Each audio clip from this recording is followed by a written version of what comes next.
Davis steps under center. Gibson and McClendon behind him. Davis with motion by Richard. Will give the ball to McClendon. He leaps. Oh, he doesn't get in. He fumbled the football. Carolina holds. The game is over. And Carolina has won the game. Finley to throw. Over the middle, intercepted. Wolford again. Wolford the other way at the 30, the 40. Wolford to midfield. Miles Wolford with the pick. The heels on the doorstep of an enormous victory. Left side of the line. Hood standing to Williams' right. Williams gonna throw. One-on-one. Davis has it. Touchdown. Carolina wins. Carolina is the Coastal Division champion. Bernard fields it at the 26. Heading to the far side. Gio at the 35. Gio, he's at the 50. No, he's not. Yes, he is. Gio is going to take it for a touchdown. Are you kidding me? Connor Barth for the possible win. Snap, spot, kick away, high enough, long enough. It's good! It's good! Carolina has won the game on a 42-yard field goal by freshman Connor Barth. Good gosh, dirty! This is the Heel Tough Blog Podcast.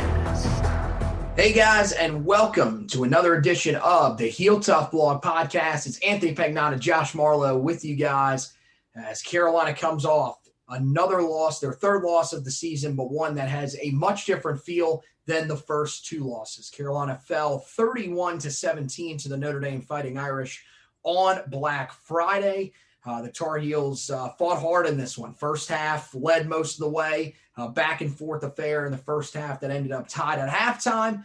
And Notre Dame was able to take over 14 points in the second half for Notre Dame, 0 for Carolina as the Fighting Irish get yet another significant win on their resume as they close in on what looks to be a college football playoff season and potentially a national championship season if enough things were to break right. So Carolina in this game, again, fought hard. Defense played as well as it's played in a while. But the difference in this game really came down to the trench play. And, of course, we turn to the man that does the trench report and has been handling that for us for the last two seasons. And again, not a horrific day for Carolina down there, but just a day that sort of shows where you are as a group down there on the offensive and defensive lines. Got some players, but these guys aren't quite ready for this type of game, and you're still looking to build up some talent down there. Yeah, if we go back to the preview we did last week, and I picked Notre Dame to win the game, I thought they would be more physical than Carolina.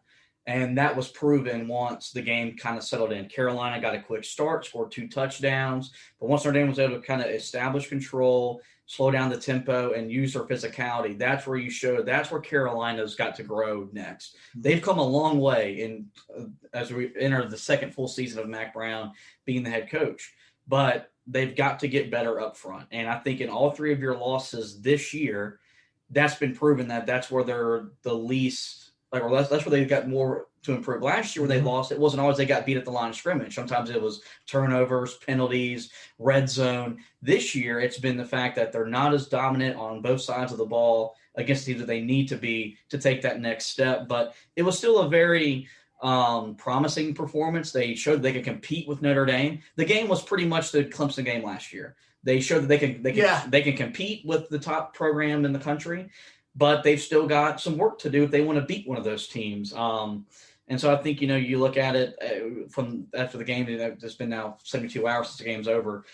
If you would have told me that Carolina scored 17 points and only lost by really 1 touchdown instead of 2, that last one was a garbage touchdown, I'd have told you right in your mind. We thought going in there they were going to have to score points, kind of make it a shootout, but they were able to play a defensive game with Notre Dame and played the field position game for a while and held on and kept themselves in it. So it was a very promising performance. We're not here for moral victories, but the program's still on the right track. Yeah, I think that the comparison to the Clemson game is pretty on par because that was a team that came in last year having lost 2 in a row, weren't feeling overly confident about them defensively.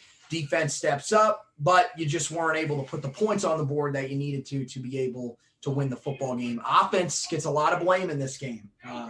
And, potentially could be right on that. But, I think this Notre Dame team is just so they're a better football team than Carolina is right now. The talent's there, the depth is there, and you could see that as the game went along, primarily in the third and fourth quarter. I thought that Notre Dame's defensive line, which is a group that can rotate two guys at each position, just sort of wore down Carolina's offensive line. Jordan Tucker, guy that hadn't really struggled for most of the year, struggled in pass protection. Marcus McKeithen and Joshua Ezeudu, who hadn't really struggled to open up running lanes for most of the year, struggled to open up running lanes. I think that's the area where Carolina's got to be able to find, some improvement. Again, I don't think that those guys are bad players, but they're not on the talent level that you need to be able to compete with teams like Notre Dame and Clemson and some of those other teams that are in the conversation if you were to get into the college football playoff. That's the area that you're trying to get to. But still, the other thing you got to remember about a lot of these guys, again, Jordan Tucker, the experience was there from last year, but a lot of these guys still, they may have 1 year of starting experience. Joshua Ezeudu was beat up earlier in the season. Brian Anderson came into this game beat up, still found a way to start and play most of this game for Carolina. So I still feel like there's a lot of things that you still take a positive mindset to, but this is what Carolina's got to be prepared for, these types of teams that are going to be able to rotate guys on the defensive line and get after the quarterback. Because as we saw, no matter what you did, and somebody said, well, you got to go to the quick passing game, whatever. They tried doing that. They tried doing the short swing routes. They tried a couple of Daz Newsome, a couple of Michael Carter. It just wasn't working because Notre Dame had fresh guys out there that can cover a lot of space very quickly. And those are the types of teams that are at the top of the ACC right now. Now, Notre Dame will, of course, leave after the end of the season. But still, if you're wanting to be on that level with Clemson and compete for an ACC championship, you got to be prepared for a team that is always going to look fresh whenever you throw them out. Yeah, Kirk Herbstreit made a pretty good notice saying that Notre Dame doesn't do anything really toxic with their defense. They kind of just line up and they play defense, and they're really good at that. And their guys just know how to get to the football. And so even when because I thought Phil Longo, give him credit, I thought he tried to do some different things to get the offense in a rhythm in the second half. It just wasn't there because Notre Dame took it away. And I think as Tar Heel fans, we were thinking it was all our fault. And sure, we had, missed assignments and we didn't execute at certain times. But a lot of it was that's how good Notre Dame is defensively, is that they were able to just take Carolina, what they want to do, make us uncomfortable, and they were able to just wear us down at the line of scrimmage. So, I still think you look at it. If Sam Howell threw for 211 yards and you were still in the ball game, you only ran for 87, and it was a one-possession game in the fourth quarter. So as bad as it was in terms of how our offense going into the game, what it's been producing, the fact that they weren't able to produce even half what they normally do, and you were still in the game, was very promising. I thought defensively, I think Carolina got worn down, just like our offensive line got worn down, because Notre Dame was just able. They're one of the best teams in the country at lining up and running the football and grinding out those 3 to 4 yard runs, because they know in the fourth quarter those turn into big gainers, and that's what happened. So I think, when we look back at the season and Matt Brown looks back at the season, progress was made, but he'll understand that they got to get better in the trenches for the program to take that next step. Well, one of the areas that they've also got to get better in is penalties. This team discipline has been an issue all season for them. Again, it goes kind of unnoticed in some of the wins that you've had most recently, because, again, you had the amazing comeback win against Wake Forest. You had the blowout win against Duke. Same thing in the game against NC State, but there were still problems in those games as well. This Carolina team's averaging 7.8 penalties per game, 75 penalty yards per game, and in this game, 9 penalties for 90 yards. If you want to beat a team as good as Notre Dame, simply can't happen. Yeah, I think that's another thing, and I've harped on it from week one. I don't think they're a disciplined football team. Mm-hmm. And as much as you want to blame the players, that reflects on coaching. And I had no problem at the Virginia game saying, after Trey Morrison had a very bad personal foul penalty, people got to get benched, whether it's for a play, a series, a quarter. You've got to start holding people accountable, because this is the result, is that you get into big games, but they don't know how to not play, not dumb, and they commit bad penalties at the bad times, and it keeps drives alive, and it costs you ball games. You don't think about it when they happen, but you look back about how those penalties affect field position or affect the way the drive's going. And that's how you get out of rhythm. That's how you don't get a chance to upset the number 2 team in the country on your home field. So I think it's another place where this program's got to take the next step, is that they've got to be smarter, and that starts with coaching. Yeah, I think, you look at the penalties that really stuck out. I think of course, the offsides on the 4th down, continue the drive. That was huge. And again, not really pointing fingers because, well, frankly, you can't point fingers. We all thought, and I'm pretty sure in game they said offside. The offsides was on Raymond Velasic. If you go and look at the official stat sheet, it's on Jeremiah Gemmel. So we have no idea. Both guys were very close. Again, this is unfortunately also partly on the staff on that one because of how aggressive they get when it comes to the blitzing schemes that they like to run. And then you have the pass interference penalty on Tony Grimes. That's another one where, again, I'm not really going to be too hard on him. He played 67 snaps on the day, looked really good. We'll talk a little bit more about him here in just a second. But, you add up some of those penalties, the holding on Joshua Zudu that was on a big play in the first half. Those are the types of penalties that start to come back and bite you. And this time it was on both sides. You had 4 called on the offense, 5 called on the defense. So, both sides had their moments where they struggled. Carolina's got to be able to eliminate those types of penalties, not only in this game, Florida State, Virginia, those are the difference makers in games like that. We talked about it in the Virginia game. There were huge penalties in that game that cost you. There were other miscues that hurt you as well. But penalties are a big thing that can hold a team back like this, especially a team that has every other element in place, is right on the verge of being in the conversation as a really good team. Penalties is something that can come back and bite you. So figuring that out in the offseason is going to be a big thing. And, it really hurts in this game because your defense did everything that they could. This was clearly an outmatched defense. Again, granted, you look on the offensive line for Notre Dame, 2 starters were out, but it doesn't really matter. Notre Dame produces offensive linemen every year. Yeah. That's an area where they are really, really talented, and they rotated new guys in, and it worked out. And Carolina, had some moments where they were able to get into the backfield. One of the things that I really liked about what they did in the front 4 primarily, a lot of rotation in this game. Kept a lot of guys fresh, got to see a lot of bodies, and it threw some different elements at these guys. At times you had Tamari Fox, you had Raymond Velasic, who were bigger guys, but then you brought in guys that are more fit to those positions. Miles Murphy, Clyde Pinder. Yeah. Both guys had success. So that's something that I think you can be encouraged about, especially if they are to stick with the rotation, which I think they should do for the rest of the season. The defensive game plan that Jay Bateman put together is the reason why Mack Brown brought him to Chapel Hill. It's the reason why when he got hired away from West Point, he was thought of as the next up-and-coming defensive mind in college football. Well, granted, it hasn't always been to that level because it hasn't been this year.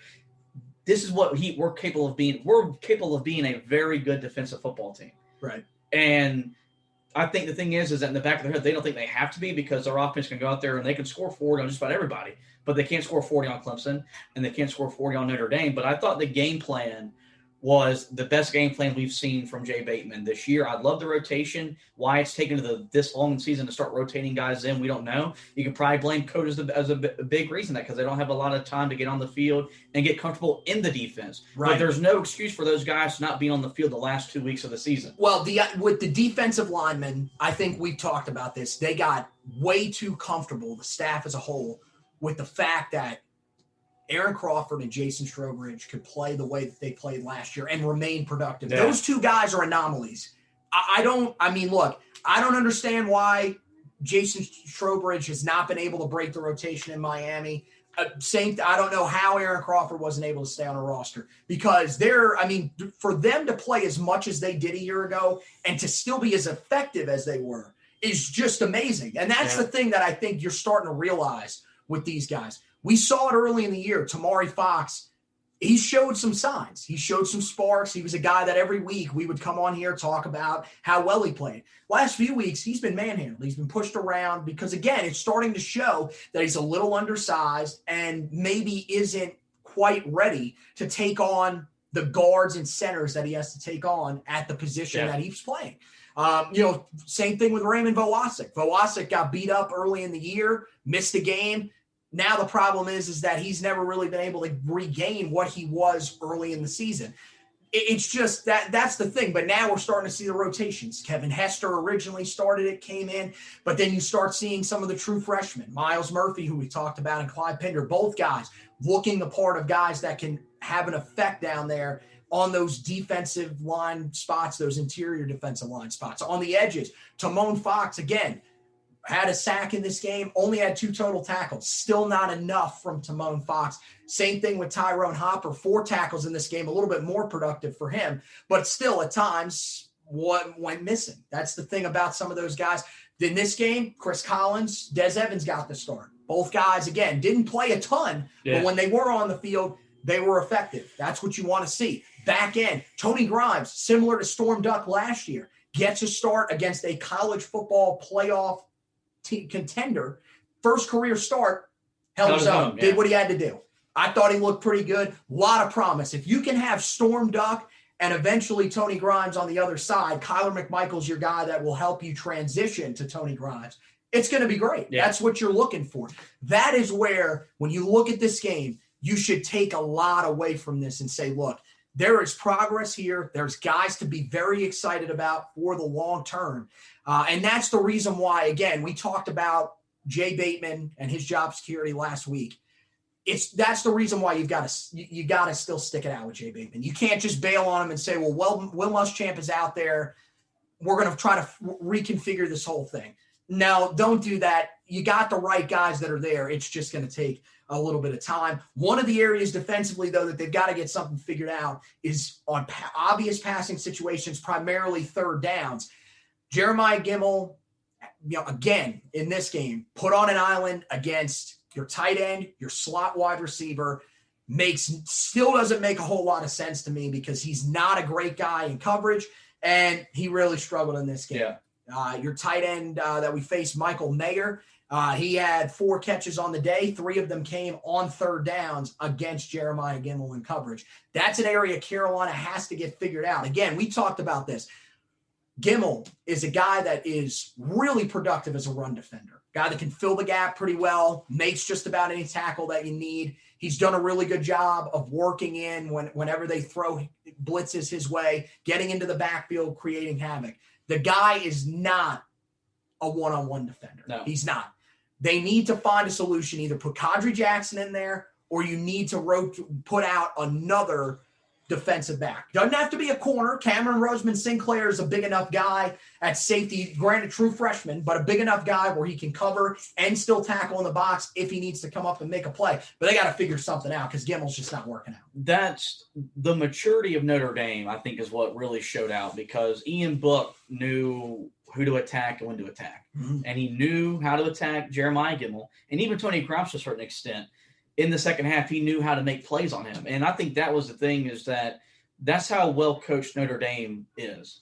They didn't do anything impressive. They just line up and they beat you. Yeah. And he beat you over and over again because you kept the backhanded pass. Right. That was impressive. That's the one play. You knew every time on 3rd and long where they're going, who they're going to target. And Carolina, for all the adjustments that they made, that's the one they didn't make. And I think that's the reason why we were all sitting there in the heat of the third 3 hours. We were pissed because you still had a chance to win the game. Had you maybe taken him off or even if you just would have made Chaz Surratt be the guy that you put out in coverage and you sacrificed his pass rushing abilities. Something had to give because he wasn't making plays. He wasn't being productive on 3rd and longs. And so I think maybe that's what Carolina will use these next 2 games because is he a senior? My mind's blinking right now. Or is he a junior? No, he's a junior. He's a junior. So he's going to be back next year. But You've got to understand that next year, when it gets to like 3rd and 6 and longer, his ass needs to be on the sideline. So here's what you do. Next year, you're pretty much going to kick him over into Chaz Surratt's role, I guess. He's going to be your guy that's going to be your best run defender. He's going to be the guy that you're going to blitz on those plays if you want to. And Eugene Asante, Kadri Jackson, whoever is going to be your guy that's going to come in there instead. So that's what you're going to be looking at next year. That's the biggest thing, though, is, can Carolina, these next in the game against Miami, what are they going to do? How do they figure that out? Now, part of it is that you would love to have some safety help over the top. I just right now that's apparently just not there. But I don't get if the coaching staff maybe thinks that do you think that he's Dom Ross? Like that was the thing. Dominic Ross did that last year, but he was he was a special player. We learned as the season got along, this guy's really versatile. Yeah. There's a reason that you can do that with him. Jeremiah Gimel's just not that guy, and we've seen it. This is now 2 weeks in a row where not only have we seen it, it has been exploited multiple times and hurt you very badly. Could have lost you the game against Wake Forest, too, because you had him on slot receivers, and that was killing you for the most of the day.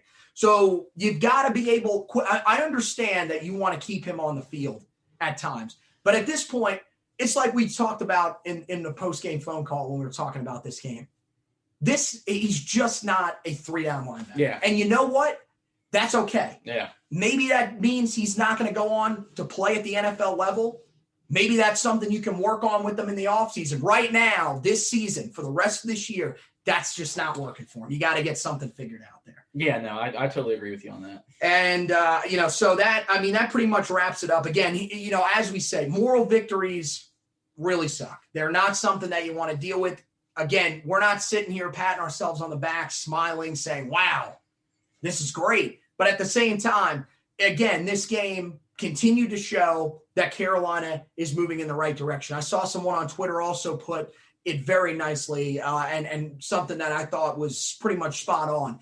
This game not only showed the direction that the program is going in, but it also showed you the areas where you need to get stronger if you want to be competing on that level. That was the biggest thing that this game showed. I think that's the thing about when you lose, hopefully you want to be able to lose and the loss show you where you need to get better. Mm-hmm. And I think in all three losses this year, Carolina has learned where they need to get better. And it's a direct answer where it's at the line of scrimmage. Yep. They've got the talent around them at the skill position players, at the quarterback position on offense to go be a force. And they've got talent on the defense with Chaz Surratt, and he'll be gone after this year. And you've got young guys in the secondary that can be a problem. They've got to get better up front. And one thing I took away from this was I think you could feel that Mac Brown knew it was a big game because that's the most animated we've seen him this year. Yeah, maybe since he came back home to coach Carolina. And that's something that I know I've been critical of him because there's been times where I feel like I think this team has needed him to be vocal and to yell and get in their face. And he had no problem. It was early in the game, too, where Carolina, I think, was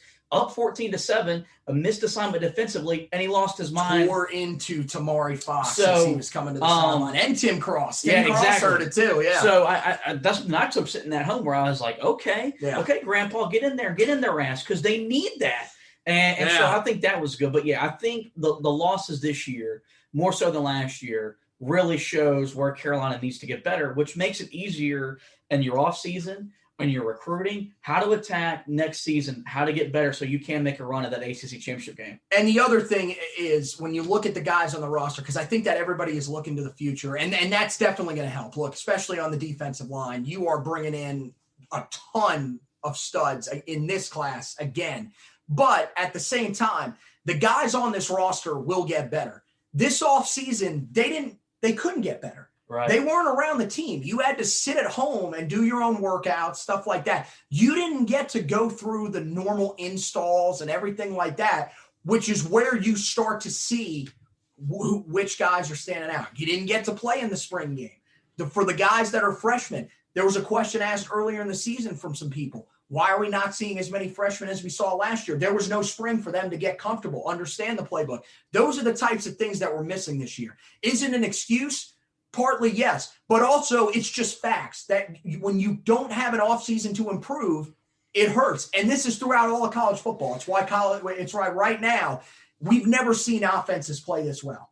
That's why they're playing as well as they are. Next year is when you'll get to see some of these guys make adjustments. That's when you're going to really find out who of the guys that are veterans on this team fits this scheme and is going to work the way that we need to. And that's a thing that I think we've got to find out. And same thing on the offensive line. They'll bring in some guys in this class that'll fit it a little bit better, but also you'll have some guys that'll be able to take another step forward in the offseason instead of a Sim Richards basically being the same guy that he was at the end of last year, throw him out there to start the first game of the year. And as we've seen, he's had to learn on the fly as the season's gone along. He's gotten a lot better. The offseason would have helped to eliminate some of that. So that's the biggest thing. But now Carolina, gets ready to move on. They go back at a conference, play Western Carolina. This will be the final home game of the season. And this game, again, we're not really going to talk a whole lot about Western Carolina. Western Carolina got destroyed by Liberty. Western Carolina got absolutely killed by Eastern Kentucky, a team who absolutely stinks and was destroyed earlier this season by multiple FBS opponents. This team is not good. This is not the Western Carolina team that we faced back in 2017 that had one of the best seasons in program history. It isn't even the team that we saw in 2018. This is a team that Carolina should steamroll very easily. Again, when I look at this game, this is a chance for Carolina to flex the muscles, to rest some of your starters. You want to try to get them out early, allow them to be fresh for Miami. And the other big thing, and the thing that I think we're going to want to see the most, get some of these young guys on the field, not only on defense, but on offense too. Yeah, I think this game, even if Carolina had won the game against Notre Dame, they needed this type of game before Miami. Now you're coming off your probably most emotional loss of the season because Carolina put so much into that game as they should have, and you got beat. So there's going to be a letdown to some degree. And that's what you're playing a god-awful FCS opponent. And this is a game that should be over in the first quarter, and I expect it to be over in the first quarter. So what you're looking to accomplish in this game is to execute on some things that you didn't execute last week well against Notre Dame, get your offense back in a rhythm to get ready to go to Miami. But the main goal is to get some of the young guys who haven't been on the field as much on the field, and the young guys that have been, to let them continue to grow and let them continue to play, because you should be able to go out there and be with more reckless abandon. And I expect to see all four quarterbacks in the game at some point for Carolina. I expect even Jefferson Boaz get them all in there. I expect to see Jay Bateman do some different stuff defensively, because this is the one game where you can do all that. So you should do all of that. Right. But I don't really know what else to say, because it's not like you said, it's not like we're in 2017 where had they beaten Carolina, I mean, it still would have been an upset, but like Carolina was that bad. Carolina was bad. They were good. Yes. That it wouldn't have surprised you. If this game is not over at the end of the first quarter, we'll be surprised. Yeah, they played 2 games all season. They haven't looked good. Carolina should have not much of an issue with them. Like you said, I think the defensive side of the ball is where everybody will be keeping an eye on, try to get some of these guys in there that, have been playing a little bit for you. Mainly, you want to get them more familiar with the defense, get them a good amount of snaps out there so they're comfortable enough when they have to play against Miami, which they're going to have to do. You need to see guys like Des Evans, like Miles Murphy, like Kamen Rucker. Those guys have to play against Miami. That's got to be part of the rotation, because that's where you've been most successful. So that's going to be a big thing for Carolina in this game. And then, of course, senior day for Carolina. Again, going to be a little bit unorthodox. The crowd won't be there. Still going to have the parents there, though. And you're sending off, unlike last year. I remember when we did last year's, there were some guys, but again, it still wasn't really a class where you were like, wow, we're losing some really big guys here. I think a lot of these guys, especially the back half of their careers after Mac Brown took over, really started making some pretty big impacts.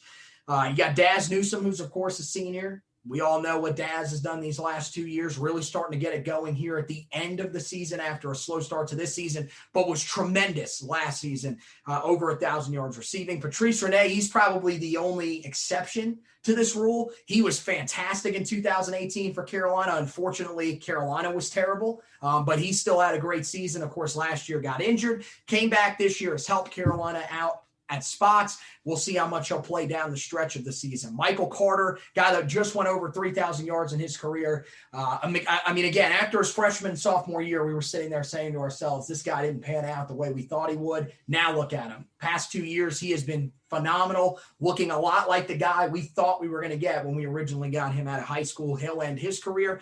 Tamon Fox, up and down career, gets ready to come to an end. Again, looking to close in on that 10 sack mark for the season. I think he's going to have a shot at it, but we'll have to just wait and see. I know he has 8, I think, as of right now for the season.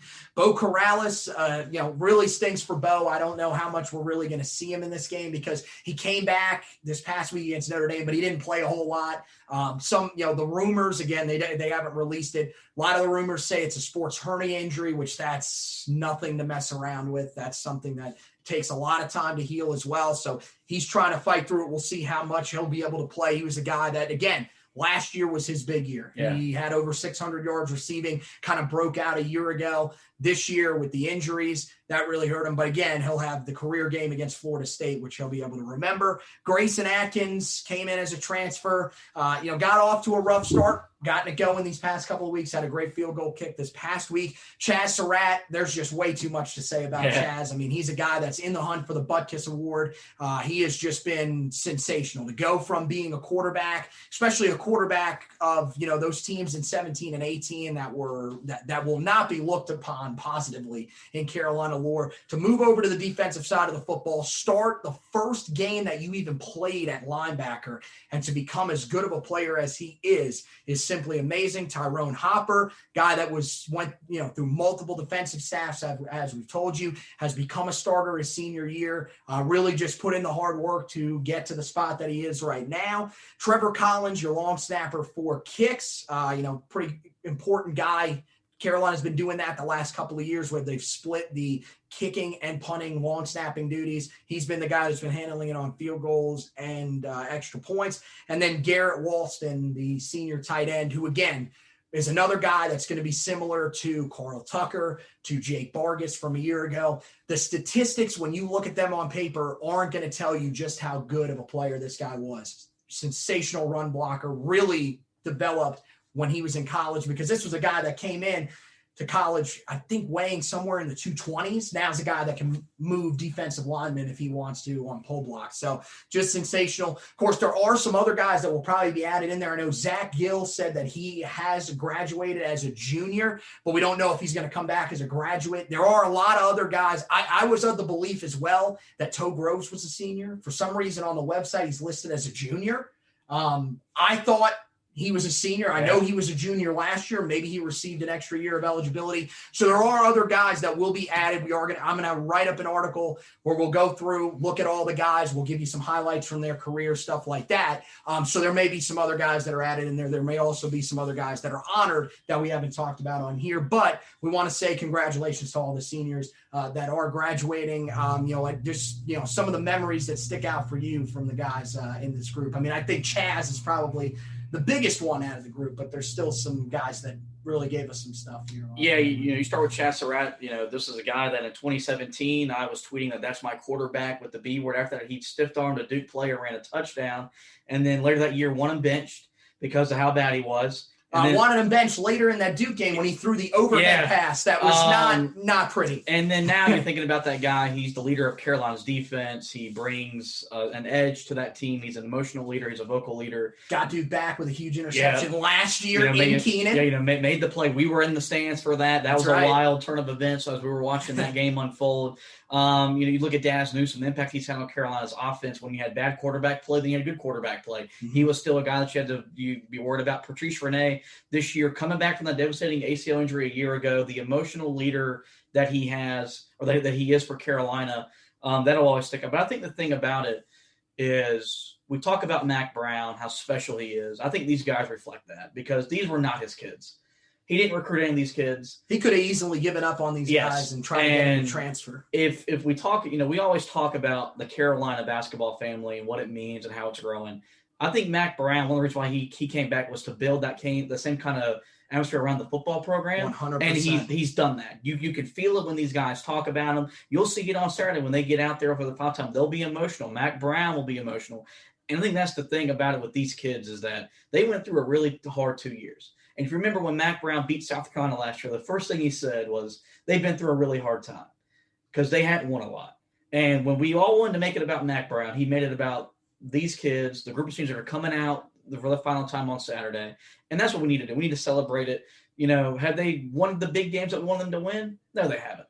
They didn't. But they still were good representations of Carolina on the field and off the field. And they still won some significant games. South Carolina, Miami. They left the program better than when they found it. Yes. Definitely. For guys that don't win championships, as long as you can walk away saying, I left it better than I found it, you did a good job. And these guys will always have a place in our generation's Carolina football heart. So I think that's the thing is that, they deserve to be recognized and be honored, and we should celebrate them. Let's make our picks for this Senior Day game against Western Carolina. I'll go first. I think easy win for Carolina. Western Carolina just comes in severely overmatched. Only 2 games this season. They've really struggled in those 2 games. Carolina should have no problem in this game. Give me Carolina 59-10 over Western Carolina. I want all the points. I want them to not care about the blowouts. I want them to be greedy. I want 70-7 Carolina, and I want 56 of that in the first half. My goodness, I don't even know what to say to that. The only reason I say 59, I think if the main offense stays on for a while, but I think once it gets even close to out of hand, they're going to rotate in because this will be interesting to go back and talk about this game. If we start to see some of the younger guys rotate in, because there's some positions like running back. Who's going to be that guy that's going to step up with Michael Carter? Potentially Javonte Williams. Potentially Javonte too as well. So those are the types of things you can figure out in this game. So it's going to be interesting to revisit that afterwards. So that wraps up this edition of the Heel Tough Blog podcast. Again, that game against Western Carolina, it'll be on December 5th on Saturday. It was originally a Friday game. It is a Saturday game now that it got moved up a week. And it will be a noon kickoff on ACC Network. So make sure that you guys are checking that out. If you want to listen to it on the radio, coverage will start at 11 o'clock pregame with Jones Angel, Dave Nathan, Lee Pace, as well as Brian Simmons and Jeff Saturday also on their coverage. And then it should be Jones and Lee to take you through that one as Carolina wraps up their final home game of the season. We'll have you covered on the website, as always, HeelToughBlog.com.